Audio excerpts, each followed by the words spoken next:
Welcome to another episode of the Agronomy Highlights podcast. I'm your host, Ryan Spellman, and I'm joined here today with my lovely co host, Justin Brackenridge. Justin, how are you doing today? Doing great, Ryan. How about yourself? Justin, I'm living the dream. Good, good. It's been a while since I've been able to say that. Actually, no, because we've had two episodes back to back with the two of us. So, Yeah. um, there we go. We're back on track. Sorry, Dwayne. We'll get you on the next one. But Yeah. yeah. So I'm pretty excited about this episode. Yeah, this is one of your episodes today, huh? Yep, it's another plant pathology episode. So buckle up, guys. We're going to talk about plant disease diagnostics. So, Justin, maybe you can introduce this a little bit. What do you know about plant Uh-huh. disease diagnostics? Well, so what I do know is that this is a resource, right, that anyone can use in the state. It is used for diagnostics of disease. It does not matter whether it's agronomic, horticulture, landscape. If you think you have a disease, you can send these with some paperwork and get an answer. And I think this is kind of one of those like underappreciated or maybe even underutilized, not that they don't have enough, but at least by the agricultural group of Ryan will agree, but maybe not. Diagnosing all of these diseases and stuff is difficult in the field. And so I think if there is an opportunity to use it and get someone to help you that's a professional that looks at these every day, I think that's awesome. So that's what I know about it. I am hoping that by the end of this, I'll have a lot more to add of what I've learned, but I'm looking forward to it. I've never met Sara. We talk about these at a lot of our meetings. So now we get to put it all together and learn more. Yeah, definitely. You pass a test. You know a lot about it. Hardly. I read the brochure. We'll put it that way. There you go. You went and found the resources online, and I think you're hitting it right on the head. That I think this is a very underutilized resource, maybe in our commercial agronomy world, right, where people are doing grain crops and stuff like that. I think a lot of homeowners and or horticulture producers are a little bit more familiar with this, but diseases can be really hard. Even as someone with a strong pathology background, when you're in the field and you have different bacterial symptoms or fungal symptoms or viruses that all can look the same in some way or another without looking at it under the scope. It's really nice to be able to just send it to someone who can tell you what you're looking at. So it is an available free service to anyone who needs it, and today we have a great opportunity to learn about how we can use it, how we can submit samples, and when we should do that. I'm really excited to jump into it. So let's just get right into it. So um, we're going to introduce here Dr. Sara May. She is the manager of the Plant Diagnostic Clinic at Penn State. We'll let her introduce herself. Hi, Sara. Thanks for joining us. Yes, no problem. Thank you for having me on. I'm happy to talk about the plant disease clinic. In the clinic, I'm in charge of our daily operations of testing samples and diagnosing samples that are submitted to the lab. I also write the reports that get sent out to the clients, and I spend a lot of time communicating with our clients and our extension educators and our master gardeners, sending them information, answering questions about diseases, talking to them about submitting samples, or if they got a report from us and they have questions, then I work with them on that. So that's the main part of my job. And in addition, I also do a lot of work with what's called the National Plant Diagnostic Network, or the NPDN, which is a national network of labs like mine across the US. Yeah, that's great. I think the national network is kind of a cool thing because I know, like, from my experience in the plant pathology world, like, everyone kind of knows each other. You guys can bounce samples between each other and work with each other to kind of like solve these national disease movements stuff, which is kind of a cool thing that you guys do on top of the normal local services that you provide. So maybe you can talk about that. Like, what's the mission of the clinic? Like, how much are you working with commercial operators, normal homeowners, and what is the goal? Just to get people good disease information? And maybe you can speak to that a little bit. Yeah, absolutely. So, I mean, our mission is to provide a clinical diagnostic service to anybody who's growing plants in Pennsylvania. So that can be a commercial farmer who's got acres and acres of a crop, or just someone who has a couple plants in their apartment, some house plants that are looking sick. So our job is to provide a disease diagnostic service. It's a free service in Pennsylvania, which is pretty awesome. And they can send in a sample and we'll try to tell them what's wrong with their plant. Just Sarah, I want to go back for 1 second and maybe we can move this, but the NPDN, this national network. So we also have listeners that aren't just in Pennsylvania that come from other places. Talk to us a little bit about that. And is this like an accreditation that someone should look for when sending a lab sample to a lab? Are there other accreditations? Are these members of this university's only private labs, etc.? How would someone get something sent that's in a different state? Yeah, that's a very good question. So we have labs in every state. They're usually associated with the land grant university in the state. And there is a website, npdn.org, and it has a map of all the states in the US as well as the territories. So if someone is in a different location and they want to find the NPDN lab in their state, they can go there to find that, are able to connect and communicate information with each other. We don't have any private labs in the network, but we communicate with private labs as well as part of the network. So it's a really great organization where we can keep each other informed about different up and coming diseases. And also, if we aren't able to test for a particular disease in our lab, but we think a sample could have that disease, we can let the client know. They can send it to a lab in a different state. It's a really great organization. And we also get funding that supports our labs through the USDA as part of this NPDN network. So I'm looking at the NPDN directory page online, and we'll certainly share this within our show notes. But this is really interesting because, like you said, you're broken into region, and there's different groups within regions. But I would really encourage anyone that's interested in this to look for something that's close to home. Not saying we don't want you to send your samples to Penn State, right? Please do that. But there are always times that you can get in here. And so, I mean, I think this is kind of a really eye opening thing for me that's not involved in a lot of the plant diagnostics and diseases in these laboratories. Just what a robust network this is. So I appreciate you sharing that with us. Yeah, it's really helpful. And that's a good thing to point out because since we are a free lab, we don't currently accept out of state samples. So if someone from another state would contact us, we would recommend that they send a sample to the lab in their state, and they're usually more familiar with what's going on in their state. We do have a permit for out of state samples if there's a certain instance where we need to help do testing, but right now we don't accept out of state samples. So that's a good thing to make people aware of. But they can go on that site and they can find another lab in their state that they can definitely use. Now, Sarah, does that go for like other labs? I'm thinking if, let's say, I'm in, the eastern part of Pennsylvania and I might be closer to Rutgers, right? They might see more of the same diseases. Can I send that over state lines to them, or should I stick to the Penn State, your service? That's a really good question. So, yeah, they can absolutely send it to another state that accepts out of state samples. Rutgers does accept out of state samples. They have a permit for it, so they can send samples to there. It differs state by state, and so we aren't currently accepting it. Mainly because we don't charge a fee for our samples, so we're serving our Pennsylvania growers and providing a free service for them. But they can check with another lab if they want to send it. There are a lot that accept out of state samples. So let's get into some of the services that are offered, right? As you say, plant diagnostics lab or the plant disease diagnostic clinic or the plant disease lab. Let me get my language straight. That to me sounds like a lot of stuff, right? Those things are really encompassing a lot. So what actual services and testing are you doing at your lab? Yeah, that's a really good question because there are so many different diseases that can occur on plants, and we're focused on diseases and we can test for and identify a lot of them. On field crops, we can test and identify a lot of the foliar leaf spot diseases, root rot pathogens, stalk rots, ear rots, those sorts of things. But there are certain diseases that we can't test for. And so, what I recommend is if there's a specific disease that a client thinks they have, or as an extension educator, you see something out in the field and you want to have it tested, but you're not sure if it's something we can test for, definitely email or call us and we can let you know. Or if we do get a sample and we see symptoms of a disease, but we don't have a test for it, a good example in field crops is barley yellow dwarf virus. So we don't have a specific test that we run for barley yellow dwarf virus, but if I get a sample and I think it's that virus, I can tell the client that they can send it to another lab for testing.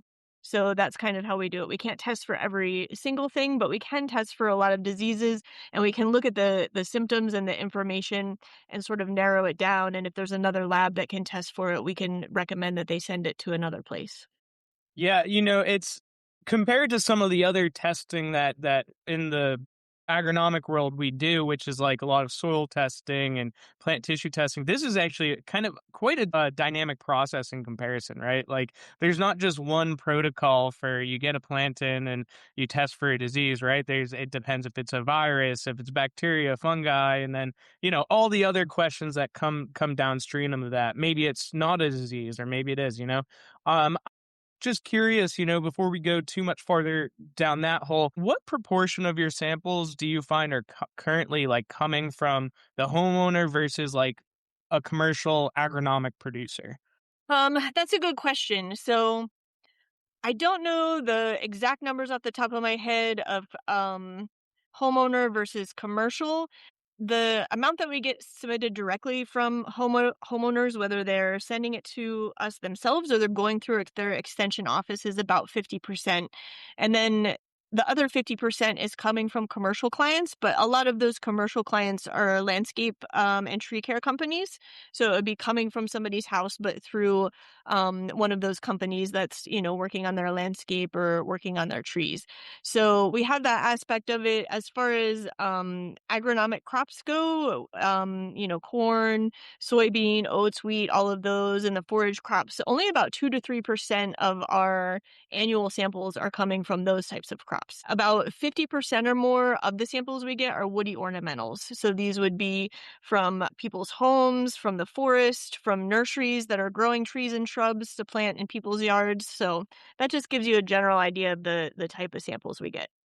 All right, so that's marching orders for our listeners. Let's bump up those numbers, okay? We need to show a higher representation than 2 to 3%. So I'm hoping in the next year you get maybe 4 to 5. That's my goal, okay? That Um, would be great. Yeah, it'd be great to get some more field crop samples. Sure. Well, and I'm imagining probably from your perspective, it probably helps to get more of one crop, right? Because you get to a better idea for some of the more common issues, some of the symptomology. Is that kind of the case? Yeah, absolutely. The more we get of a certain type of sample, the more we can get an idea of what's going on out there and can just provide better information for our growers, and yeah, it can be really helpful. Yeah. Well, actually, now I'm going a little off script here, but one question based on that is do you guys like collect some of this information over time and like as you get more samples, is there anywhere you report out, what you're seeing publicly? No, that's a good question. I don't have a public report that we put out, but I'll sometimes present information if I'm giving a talk to a specific group and, can present information on the different types of diseases that we are seeing on a certain crop, or if an extension educator is looking for that information for a presentation they're giving, I can take that from our database and say, okay, here's how many samples we received of this type of, crop or crop group, and here's the type of diseases or problems we were diagnosing. Okay, great. Well, so let's jump into the actual process of submitting a sample and getting it tested and talk through some of that. So, if I'm a farmer and I suspect that there's a disease out there, or maybe I'm a crop consultant, where do I start, right? How do I go about sending a sample to you? Maybe you can talk about the difference between a digital and physical sample as well. Maybe we can start there. Yeah, that sounds great. So, I usually recommend that growers first contact their cooperative extension educator, because our extension educators often are able to give a quick answer to something that's an easy problem. So they might be able to identify it for you right away, and you can skip the part of sending it to our lab. But a lot of our growers are already really knowledgeable. A lot of our crop consultants are already really knowledgeable. If they're wanting to send a sample, it usually means it's something unusual they haven't seen before. So they can send a sample to us. They can either send a digital sample or a physical sample. With the digital samples and with field crops especially, there is a higher likelihood that we're going to need a physical sample that we can look at under the microscope or we can culture from. So they might just want to start off by sending a physical sample. But with a digital sample, we just need several photos of the symptoms that they're seeing, close-up photos of the symptoms, but also farther away so we can see maybe the pattern across the whole plant or in the field. And then we also ask them to fill out what's called our clinic form or our specimen information form and submit that with the sample. So they can email that information to us and then I'll get back to them. I might say, oh, it looks like this disease, it looks like tar spot. Here's what you can do. Or if we can't tell, then I'll say, okay, we're going to need a sample. Here's how you send a sample. Here's how much of a sample you need. So that's how they would submit a digital sample. And then a physical sample is similar in that they would need to fill out the information form as well. And then collect a sample. We have information on how to do that. And then they can mail it to us or they can drop it off if they live nearby or if they're coming through the area. So, Sarah, one of the problems that I have, I want to say, I appreciate you saying how we're good at diagnosing these things in the field, right? That's a special skill that some of us have. I would say Ryan much more than me, but that's what makes this job great. You get to learn. One of the problems that I have, and maybe you can talk a little bit to this, but it seems in my experience, when we use this word disease, right, this is kind of an umbrella term that maybe we throw around kind of unparticularly to one situation we have. When I go out and I'm looking at something, someone calls me and they're like, hey, I got this disease plant or things don't look right. There's like a primary thing, and then there's almost always like a second or tertiary or multiple secondary things because it feels like as soon as something goes wrong, then the wheels start coming off altogether. And that's where I really get stuck is and where I think this diagnostic, and you can kind of help with this protocol, is a root problem may lead to this depletion in the plant's ability to fight things that then leads to this foliar disease, right? How do you kind of pull all this apart? And when you go out and you look at this plant, what should I be doing to identify these multiple things and working with you all to sort through that? Yeah, that's a good question because it can get really complicated when there's multiple factors involved. In the disease clinic, we're trying to sort through and see what's there and kind of go from there based on the information we have on all the research that's been done on these different diseases. So first being able to identify, is there one of those root rot pathogens there? Is it one of the ones that, can really cause a lot of problems, or is it something that, we might find more on plants that are stressed or in an area where there's a lot of water, like Pythium root rot.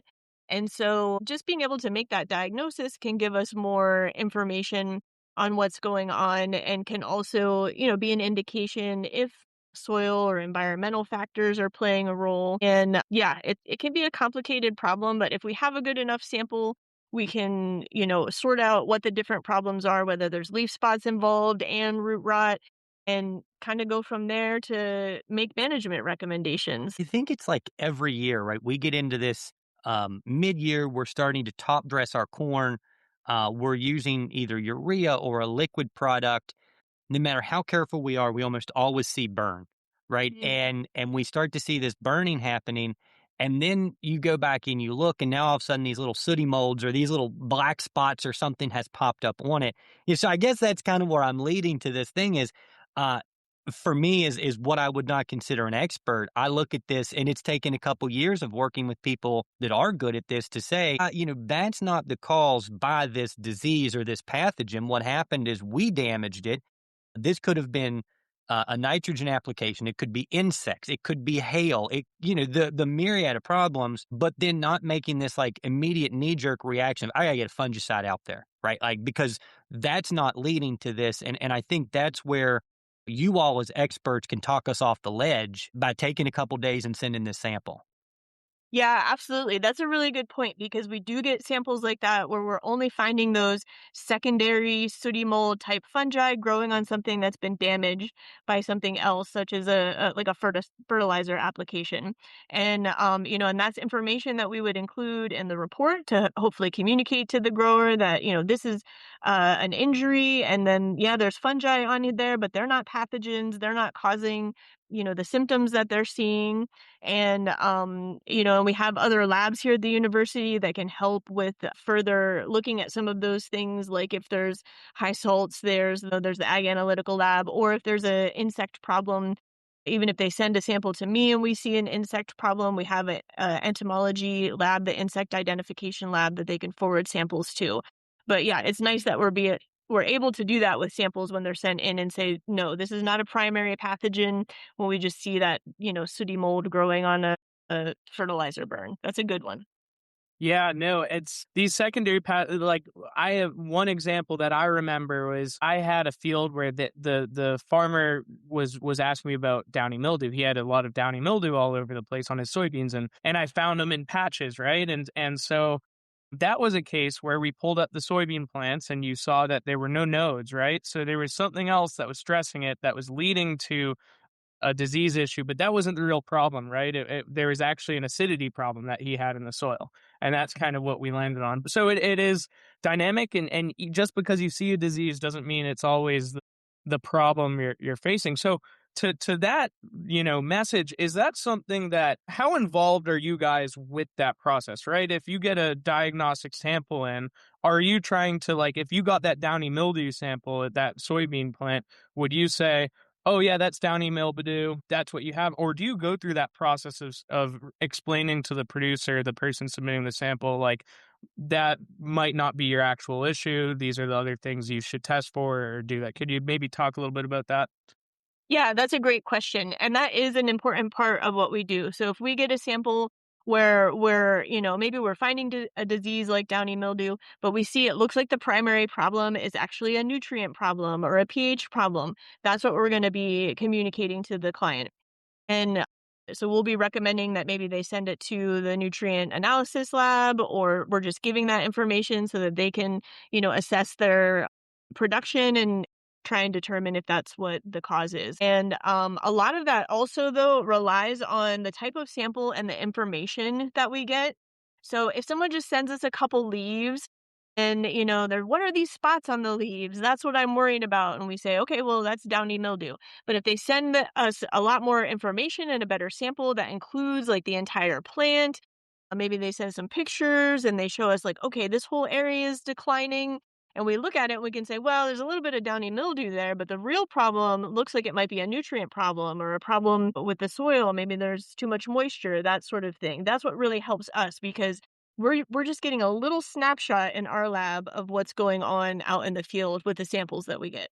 And so my least favorite metaphor that we use is tool in our toolbox. But when it comes to diagnostics, like we've got to have the whole toolbox, right? And maybe we've come full circle from where we started, but with you all as a lab, if you get a sample of downy mold, mildew, you can't begin to diagnose that it's a pH problem or a rooting issue unless you've given you all the sample to do that, right? So like, i.e., if you're sending a sample, it's good to send maybe the root and soil sample and the leaf sample. Maybe we should be also sending some fertility samples at the same time because that the more information we have, the better we can put this picture together. In your mind, is the person that's running and managing these samples, is there such thing as like too much information to provide you that I don't need a root sample for everything? I don't need a soil sample. What would you say to like picking what you send and when you send it?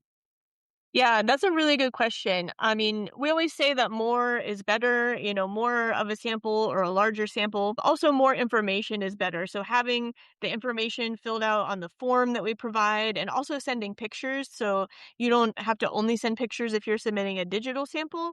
You can email pictures to us as long as we have the information like your name and address and the type of sample. We can connect it to the physical sample when it gets here, or you can always print pictures. Sometimes people send me thumb drives with pictures on them. So that can be really helpful because I can look at those and I can see, oh, okay, this is a bigger problem or a different problem than just the leaf spots that are here. It's a difficult question. Like, when do you just send a little bit of the foliage versus, like you said, the entire plant, including the roots and the lower stem? But you can always call and ask us. And, if you're really seeing something that looks like just strong symptoms of a leaf spot, and it's like, yeah, I really think that's a leaf spot, but I don't know which one it is, then yeah, you can just send some leaves and we're happy to look at them. And I don't want everyone to take this story that I'm going to tell and run with it. But one of the experiences I recently had, we were talking before this started, I was telling Sarah that I was sending plants out of our flower bed. We did a bunch of landscaping at home. And if anyone does much landscaping, you recognize the price of installing shrubs. And so my like midsummer panic was all of these hydrangeas were just starting to die. And you make these decisions, and I sent in leaves. And the response that I got, which was very good, is we're not seeing any type of disease. However, this could be environmental or it could be one of these soil borne type things.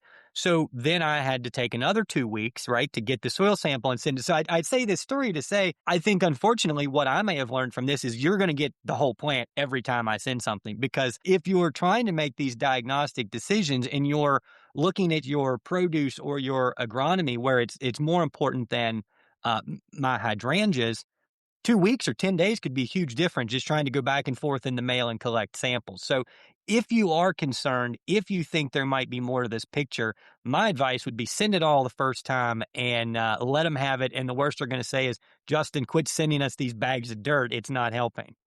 Yes, that's a very good story. That's a good point. If you can send more at the beginning, it helps us. It saves me time from having to, look at something and not find anything and then write a report and all of that. So the more you can send us, then the more tests that we can run and the more we can look at, it can be helpful for figuring out exactly what's going on.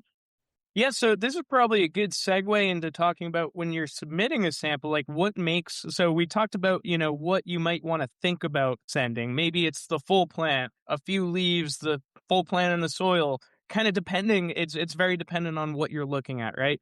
Now, how do we make sure that this gets shipped and doesn't come to you rotten, or, do you have some tips and trips on how to take a quality sample, how to send that sample in a way that it's not going to deteriorate, and or maybe, and times to avoid or send it. Yeah, that's a really good question. We have good instructions on our website. We also have a instruction form that we can mail to people so they can review how to send a good sample. But generally, we recommend shipping it quickly is helpful, especially in the summer when we have really hot temperatures. So people can send it overnight, and if they send it UPS or FedEx, it will get to us the next day. If they send it US mail, it'll go to another distribution location at the university before it comes to us, so it might take an extra day. So if you can send it faster, then that just helps to keep the material from breaking down and shipping, especially when we have a lot of herbaceous material. So if you're sending flowers from your garden or you're sending, something like a soybean that has a lot of leafy material, it can break down a little more quickly. But if you're sending woody branches and leaves that are, from a shrub, they might not break down quite as fast. But if you can get it to us quickly, that's important. If you're sending roots, which is great, we can definitely take a look at the roots and test them for different pathogens. We recommend that you either wrap the roots in a separate bag and secure it at the base of the plant, or you can collect a separate root sample and put it in a separate bag. If you're, let's say you've got a large shrub or something like that, you can fill up a sandwich bag with about 1 to 2 cups of roots that we can look at. We just want to prevent the soil from getting any soil that's attached to the roots from getting on the rest of the plant material and shipping, because there could be lots of, microorganisms in there, and then they start to bacteria and fungi that aren't associated with whatever problems occurring, and the leaves start to rot. So that's what we recommend for that. We don't do testing on soil, or I'm sorry, we don't do testing on soil other than we occasionally check for phytophthora root rot from soil. So you don't have to send us soil. We just need the roots that we can test. So I'm gonna kind of review in this aspect of I'm sending you a sample, right? So I've gotten on the website. We're gonna share the website on the show notes. So anyone's interested in that, please get in there and check it out. If not, I would say, start by contacting your extension person. The first step is to go out and collect your sample. And I think it's important that while you're collecting, all the fungal and disease people will probably make fun of me for saying this, but I think there's also an importance to the pattern that it makes within the field sometimes. And Sarah may elaborate on that, but don't just run out real quick, yank this thing up by the roots, and then run to the house and start working on your sample, right? Take a minute, visually inspect what you see. Then we go through the process that she just described. That's filling out that form. They're going to ask for your location. This is not like a location so they can track you and send a fungicide drone in the middle of the night to clean everything up, but it's so that they can look at some of this information. Then that sample is going to go provide the best you can. Now it's going to make it through the U.S. Postal Service or UPS or whatever your choice shipper is. I assume people can also drop them off at the lab if they're close to State College. Now you get it, Sarah. You're unpacking. Every day's Christmas morning. You've got all of these packages. You're unwrapping all of these plants. Where do you go from here? Yeah, that's a very good question. And I think you summed it up really well. How to collect a sample. Distribution in the field is really important for determining, could this be a disease problem? Could it be something abiotic, like a nutrient problem? So that's really important. Yeah, once we get the samples, we open them up, we log them into our database that we have so we can keep track of the sample and not lose any of them. And we start to, triage and look at what needs to be done first. We look at everything under the microscope to see what might be going on. We review the information that you fill out on the form, and that helps me to start to narrow down what are we going to test for, because we can't test for every possible disease that can occur on a plant to try and figure out what's going on. It's kind of like when you go to the doctor's office, they can't test for every possible problem, right? So you show up and you describe your symptoms. You say, "Oh, I have a sore throat or I have a cough." Well, they're not going to x-ray your foot. So, it's the same idea. We're looking for the information on the symptoms that the plant is showing. Is it yellowing? Does it have spots on the leaves? Do the roots look like they aren't growing well? And that helps us to narrow down to what diseases can we run tests for. And so we might have certain tests that we can run that are actually really similar to the COVID test, that like an at-home COVID test that you might take, an antibody-based test, and we might do culturing, or we might put something in a moist chamber, which is just a plastic bag with some wet paper towels in there so we can look for fungi and bacteria to develop. So we mainly need that information so we can figure out what tests are we going to run, and do we need a better sample or a different type of sample. Yeah, that's it's funny, there are all these different routes you can go, right? Like you're kind of indicating maybe if you suspect a virus, you can pretty quickly use a test. I'm just thinking in my head, like for some of these diseases, right? Like you have like tar spot, which would be an obligate biotroph, right? Is How do you deal with something like that, right? Is it more just like looking at it under a scope and seeing the structures? Because you can't really culture it and do anything, put it on a plate and look at media. Is that kind of your approach to stuff like that? Yeah, absolutely. Tar spot's a great example because we don't culture it, but it does produce the structures of the fungus on the leaf and the spores inside those structures that we can just look under a microscope and identify it. So that's a lot of the work that we do, is looking at samples under the microscope and looking for those structures that we need to make an identification. And if we think it's something else, then like you said, we might culture it. We might run a test for a virus or something like that. And yeah, there's lots of different things that we can do. So, because there's all these different routes you guys can go, right? Is there a standard amount of time of turnover that you have between getting the sample in and making your report to the customer? Yeah, that's a good question. So, in our busy months in the summer, it's usually about a 2 to 3 week turnaround.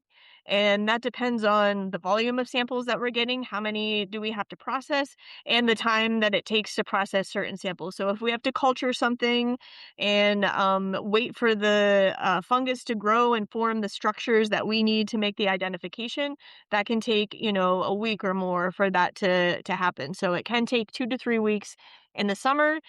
In the winter, when it's a little bit slower and we don't have as many samples, and in, the late fall and early spring, it's usually closer to 1 to 2 weeks. I think there's a good point to be made here in that when we're thinking about disease, along with some of these others, we try to be as reactive as possible. I think that it takes 2 to 3 weeks, right? This is nothing against them, but they're growing something, right? They just can't always look at them. But I think this really stresses the importance of scouting because I know we've talked about collecting samples, and if you've ever heard Dr. Collins talk about it, she has this picture that says like dead plants tell no tales, and so if you've seen it start and you've waited and you say, well, I'm going to give it a week. And then after that week, now you say, I guess I'll do something about it. You've now given this stuff potentially up to a month head start, right? So if you start to see something happening, you need to go out and collect that sample and get it sent to the lab so that you still have time to make whatever treatment is recommended and salvage whatever that crop may be. Yeah, that's a very good point. I mean, the disease can spread and develop, and if you wait too long, then you're going to have to wait for us to be able to process it, and wait for us to be able to identify it in the lab, and then it could be a lot farther along. And I like that description that you mentioned, the dead plants tell no tales, from Dr. Collins, because it's very true. If something is too far gone, then you're going to get a report from me that says insufficient sample. It's going to say it was too dead, it was too far gone, and we can't tell anything from it. So we like to say as diagnosticians, we can't do autopsies. So we need a sample that is starting to show the symptoms, or even a range of symptoms is optimal. That's what I usually say to clients, collect a range of symptoms. So it's just starting to show, some browning or some leaf spots to, okay, it's farther along, and you can send some stuff that's even a little more dead. But usually on stuff that's really dead, we can't determine what caused it. There's too many other microorganisms and fungi and bacteria decaying the plant material and breaking it down, and we can't figure out what was the main cause.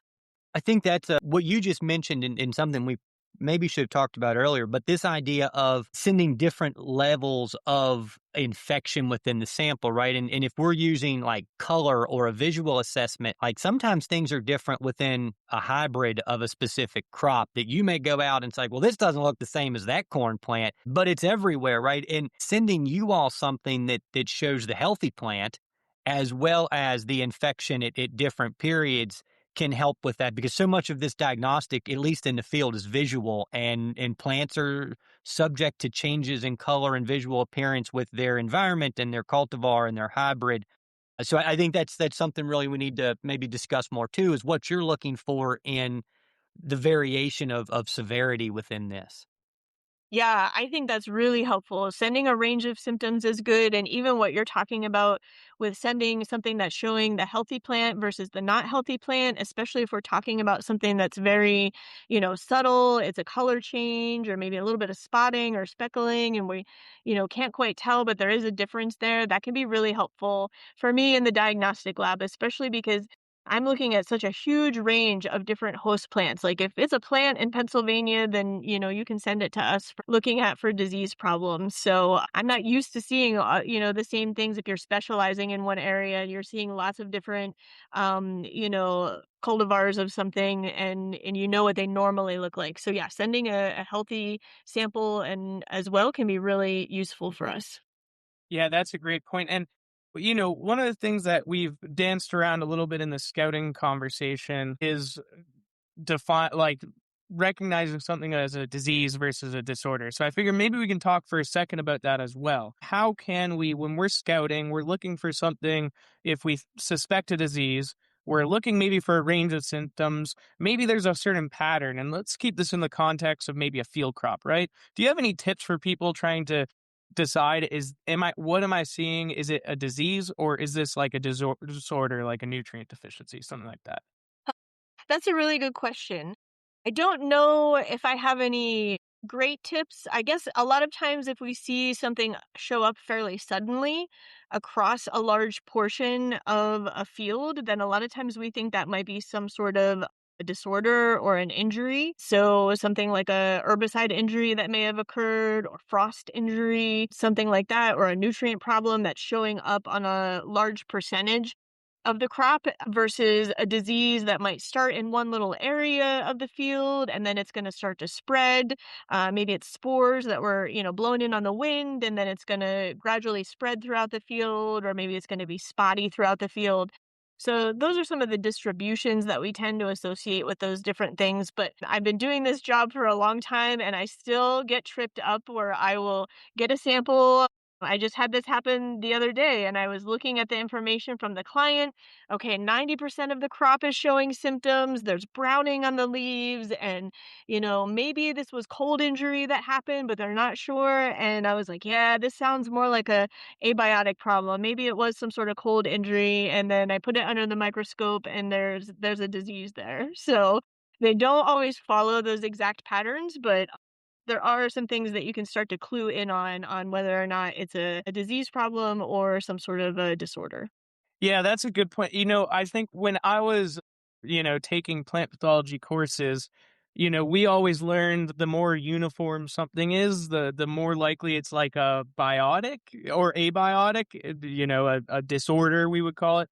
But in practice, that's not really always the case, right? Because sometimes disease infection can go along with an environmental cause. As you're saying, maybe sometimes there is some sort of frost event or something that damages tissue, but then that is a good place for disease to start, right? So you might see it at the same leaf on every plant. And before you'd think, okay, well, maybe that's a disorder. Maybe there was something that happened at the growth of that plant at that time that damaged it. But actually, no, that's where the disease is starting, right? So these things aren't as simple as the textbooks would tell you, right? It's I'm sure you get like a front row seat to that oftentimes. Yeah, definitely. It's not always black and white, and we have some diseases that can show up and spread really fast. So it can look like it all of a sudden the whole field turned brown, but it was actually a disease. Yeah. So if you think I've been bad at identifying and naming, see, I've been very careful of the names that I've thrown out with any of these diseases. I did use sooty mold, but I'm feeling pretty comfortable with that. If you think I'm bad at that, you should hear me try to work through fungicides and the names of those, right? And I think an important part to this is this discussion of um, right? You talked about barley yellow dwarf virus.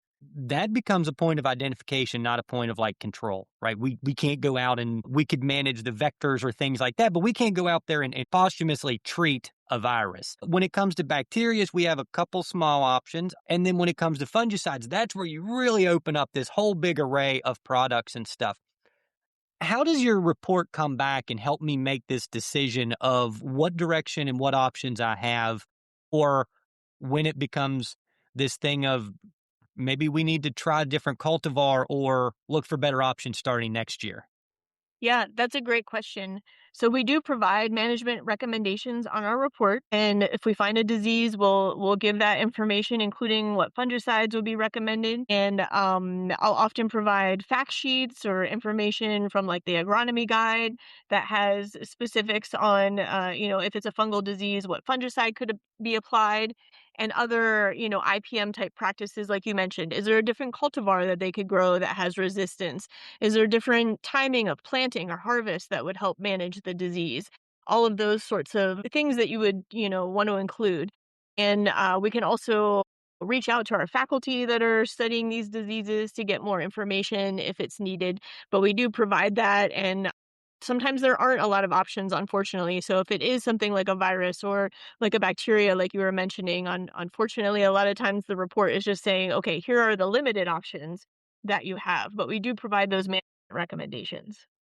Great. Yeah. So they do get some management recommendations. That was going to be my next question, and I'm glad that they do. It makes our jobs easier too, right? So as the extension educator that's going through some of these with folks, it's really helpful to have that, and you have a lot of connections within the building too to help you make those. And so, Justin, unless you have another question on the process of it, I figure we can move on to talk about maybe some of the things you've seen in the last year in field crops or some trends. Justin, is there something else that you wanted Yeah, to I had cover? one Yeah. just like kind of quick thing again. So when you're giving back results, and maybe I'm wrong, so if I speak out here, you tell me what you're returning to people for these fungicides is an active ingredient, not necessarily a product. Yeah, that's a good question. So it depends. Okay. Sometimes I'm giving an active ingredient and saying, like, you can apply something with azoxystrobin in it. Sometimes it will be actual products. I'll either list it in the report, or if I'm sending them a fact sheet, from like the Crop Protection Network or from our Penn State Agronomy Guide, those usually list actual products that they can use. And then they can always contact me or an extension educator. We have our email and our phone number on every report that we send. So if they're looking for more specific recommendations, we can try to give those as well. So that was the direction I was kind of going is if you get something back, it's still the responsibility of the producer or the sprayer or the agronomist to make sure this is a labeled product. And so once you get this, right, the crop protection network is an excellent place to go back because not all things are labeled in this state to treat a specific disease or fungus. And specifically, if you're listening to a different state, you also really need to make sure that those things match too. So once you get it back, right, as we say with everything, the label's the law, and we have to make sure whatever we're treating is labeled in the state you're applying it for the pathogen you're actually using it to treat. Absolutely, yeah, and that's very important. It's important that the person applying it is double checking that, making sure it's labeled for the crop they're applying it to, the state that they're in, and there are web resources where they can check that. We try to stay up to date and give the best information we can, but I'm not perfect. And like I said before, I get a lot of different samples and different hosts, and I try to make sure I double check everything. But there's always the chance that list a certain product and it's not, recommended anymore for that crop. So we do recommend that the client make sure before they apply anything that they're checking that label.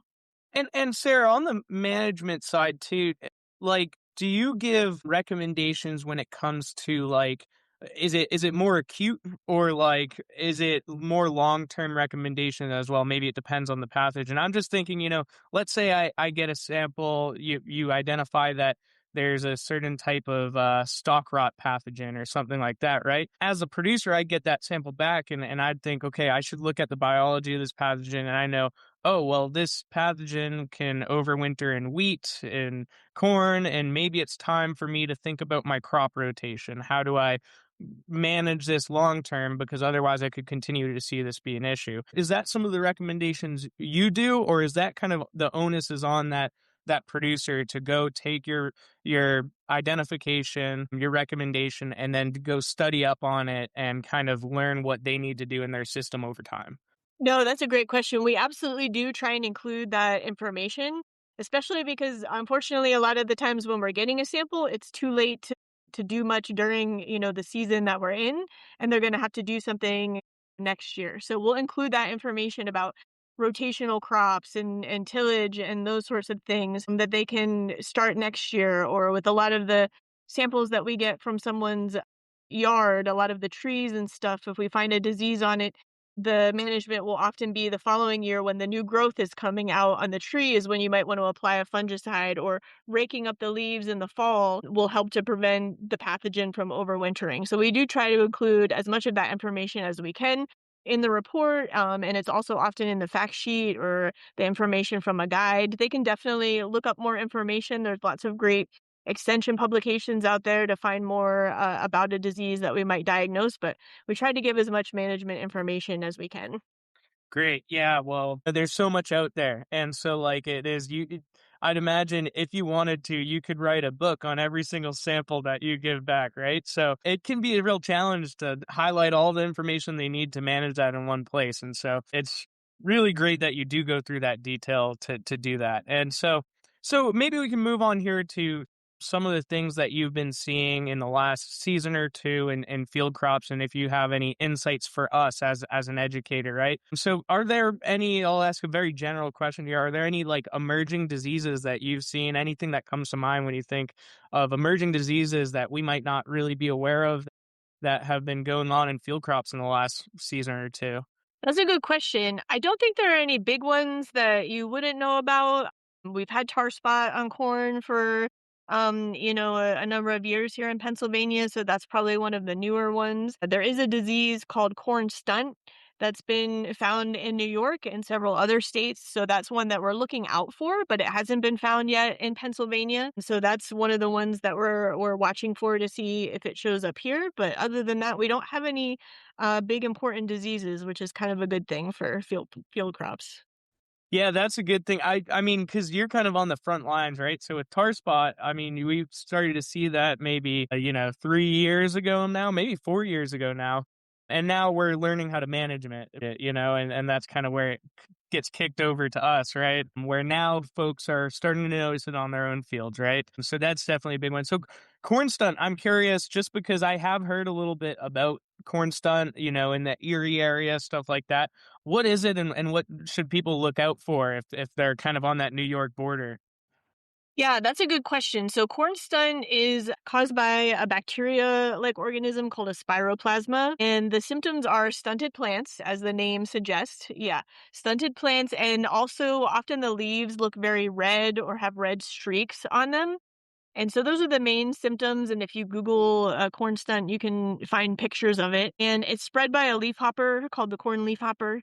And sometimes there's also other diseases associated with it. There's a virus and a phytoplasma that can sometimes be associated with these symptoms. So it's kind of a complicated disease. but it's been found in some different areas. And I know our researchers in entomology and here in plant pathology have been watching out for it. They've been looking for the leafhopper to see if it will show up here in Pennsylvania. So we haven't found anything yet, but it's something that we're on the lookout for. We don't currently have a specific test for this disease in our lab, but we can look at the symptoms and say, okay, I think that's corn stunt. And since it's one that we're worried about showing up here, we have connections to labs that are testing for it. So if a grower has symptoms on their plants, they can contact us and we can make sure it gets tested if it looks like corn stunt to see if it's something that might be here in PA. So I would never even try to get it all right. But I was one of the ones, I think there were three groups, three educators last year that were actually doing corn leafhopper traps in the state. And I was one of them that did that. Fortunately, we have a wonderful entomology department that was willing to look at all of the little insects and all the little things that show up on there. But if you're interested in that, that project is going on. It's a collaborative effort. And you would be shocked at the amounts of insects, and I don't want to say bugs, I hope no one's listening, but that you would find in a cornfield on a sticky trap in 7 days. It is kind of an interesting concept. You've never looked at it or never thought about it. It was pretty amazing and pretty cool for someone like me that doesn't do a lot with insects to see. So it is happening, and I'm sure they'll let everyone know if they find it anywhere. Yes, absolutely. It's a great project. So I'm glad that they're on the lookout for it. Yeah, So, well, oh, go ahead, go Ron. ahead. No, No, no. what were you gonna say? I was thinking we were moving towards a wrap. Yeah, that's I think we've covered a tremendous amount of ground. We've talked about the lab itself, how you can connect to your labs or other labs around you to work through this process. We've talked about taking good samples, where to get the paperwork, how and when to send them. Sarah's done an excellent job explaining what the lab can and can't do, right? I think it's important that we also recognize what we can't do with things. And then the last thing I've got to say is send more samples, right? We talk Mhm. about extension being a kept secret, but I mean this is a huge resource that a lot of states probably don't have access to. They have a lab, but it may not be free. So use this as when you can. And unfortunately, if things don't get used, things don't get kept. And so I would encourage everyone to send samples, keep Sarah and her team busy, figure out what all of these little diseases and things are that we've got running around in Pennsylvania. Awesome. Yeah, I would agree. We're happy to help and look forward to getting more samples in the next year. Awesome. Well, thank you, Sarah. We'll work hard to give you guys more to do because you're not already busy enough, I'm sure. So thank you again, Sarah. It was really great to have you on today. And I hope everyone learned a lot about this resource that we do have here. So thank you to Sarah, and thank you for our listeners for coming through to the end. And we'll catch you on the next episode of the Agronomy Highlights podcast.